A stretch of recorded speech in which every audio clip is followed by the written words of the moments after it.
Good evening, visitors. Welcome to the Australian War Memorial's Last Post ceremony. My name is Richard Cruz, and joining us today from the Royal Australian Air Force is Squadron Leader Stacey Davids. Today marks the 54th anniversary of the Battle of Long Tan, Australia's most costly single enemy engagement in Vietnam. On the afternoon of the 18th of August 1966, 2 months after the Australian base at Nui Dat had been established in Phuoc Tuy province in South Vietnam, 108 soldiers of D Company, 6th Battalion, the Royal Australian Regiment, were attacked by a combined force of North Vietnamese Army and Viet Cong soldiers, estimated over 2,000 strong. For 3 hours, in a torrential downpour, the Australians withstood repeated enemy assaults, supported by Nui Dat by accurate artillery fire. As Australian reinforcements arrived, the enemy withdrew under cover of darkness. The following morning, 245 enemy bodies were counted on the battlefield, though the enemy was believed to have carried away many more during the night. Australian losses were 17 dead and 25 wounded, one of whom later died from his wounds.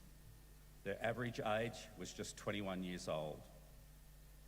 Today we remember all Vietnam veterans. We pay our respects to the men and women commemorated here on the Roll of Honour and to the survivors who returned home.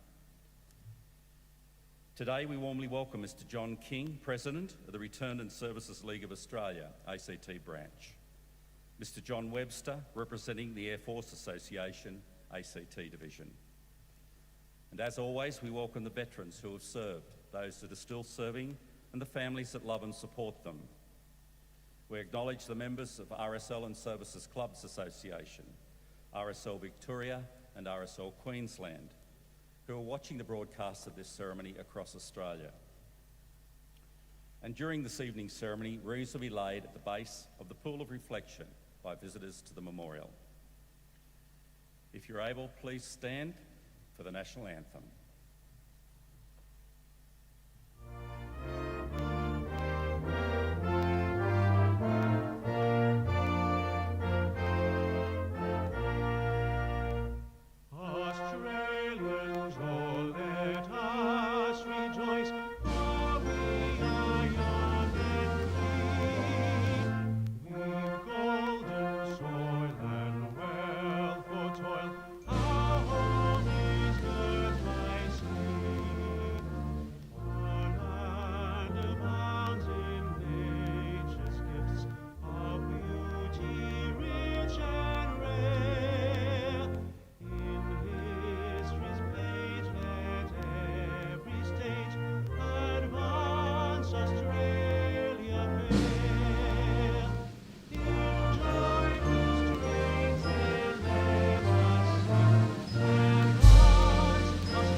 The Australian War Memorial was the vision of Charles Bean, Australia's First World War official historian. Bean landed with the Australian troops on Gallipoli and stayed with them at the front through to the end of the war. The idea of this National Memorial and Museum came to him at Pozières, France, in the depths of the bloody fighting in 1916. Bean's idea was that this would be a place where families and friends could mourn their loved ones buried in faraway places. It would also be a place that could help all Australians understand what these men and women had endured and what they had done for us. Bean's vision, to which we remain true, is best expressed as inscribed in the entrance to the memorial's galleries. Here is their spirit, in the heart of the land they loved, and here we guard the record which they themselves made. Tonight we'll read the story behind just one of those on the Roll of Honour, which lists the names of more than 102,000 men and women who have given their lives for us in war and on operations for more than a century. But first we present a lament, Flowers of the Forest. Wreaths and floral tributes will now be laid at the base of the Pool of Reflection.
Today we remember and pay tribute to Private Colin Joseph Whiston. Colin Whiston was born in Sydney on the 8th of May 1945, the eldest of three children of Tom and Ruby Whiston. The Whiston family moved to Crib Point on the Mornington Peninsula in Victoria when Colin was a young boy. He attended St. Joseph's Primary School and Mornington High School. Colin had a keen interest in Australian rules football. As he was already over 6 feet tall, he quickly became the Crib Point Magpies under-17 team ruckman, and he was a keen player in the club's 1963 premiership in the Nepean Football League's third 18.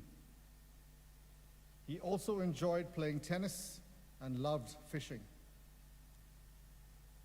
After leaving school, Colin initially went to work as a postman, but was working at Central Timbers in Frankston when his call-up papers for national service arrived. Beginning his national service on the 26th of September 1965, after training at Puckapunyal and Ingleburn, he was posted to the 1st Australian Reinforcement Unit at Vung Tau, arriving in Vietnam in mid-June. In August, he was posted to the 6th Battalion, the Royal Australian Regiment. He joined his unit on the 16th of August and was sent to 11 Platoon D Company. In the early hours of the 17th of August, Nui Dat was hit by mortar and rifle fire, causing 24 Australian casualties. Patrols were sent out and soon located the enemy firing positions, but the Viet Cong had withdrawn. The next day, D Company moved into the Long Tan area. Shortly after 3 p.m., 11 Platoon came into contact with enemy forces in the Long Tan rubber plantation. The enemy withdrew, 11 Platoon followed up. At approximately 4 p.m., 11 Platoon encountered heavy opposition and began taking casualties. Whiston was hit and killed by multiple gunshot wounds in the opening seconds of the battle. In minutes, 6th Section was all but wiped out. Engaged from 3 sides, the platoon was in danger of being cut off. Monsoonal rain deluged the area, reducing visibility and turning the ground into slick red mud. In the hours that followed, a numerically superior Vietnamese force attempted to overrun D Company. Well-controlled artillery fire and ammunition resupply flown in by Australian helicopters helped stave off disaster. That evening, armored personnel carriers arrived and linked up with D Company, and as night fell, the enemy withdrew. The next morning, the men of D Company returned to the battle site and recovered 2 of their badly wounded comrades. Colin and the rest of the fallen were found still lying at their weapons, having died defending their positions. The Australians recovered 3 wounded Vietnamese soldiers and buried over 245 of their dead. Colin Whiston's remains were returned to Crib Point. He was laid to rest in the Crib Point Cemetery. He was 21 years old.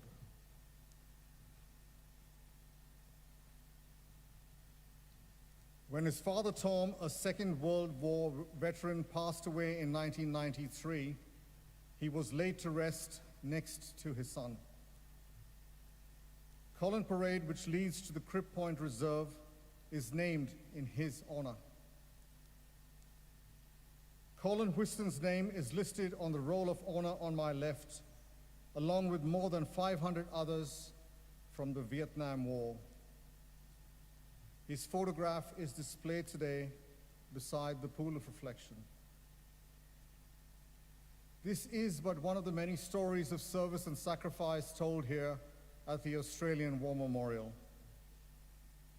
We now remember Private Colin Joseph Whiston, who gave his life for us, for our freedoms, and in the hope of a better world.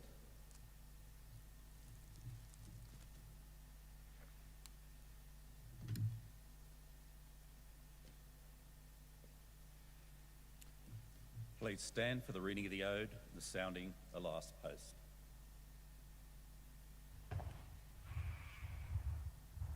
They shall grow not old, as we that are left grow old. Age shall not weary them, nor the years condemn. At the going down of the sun, and in the morning, we will remember them. We will remember them.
Lest we forget. Lest we forget.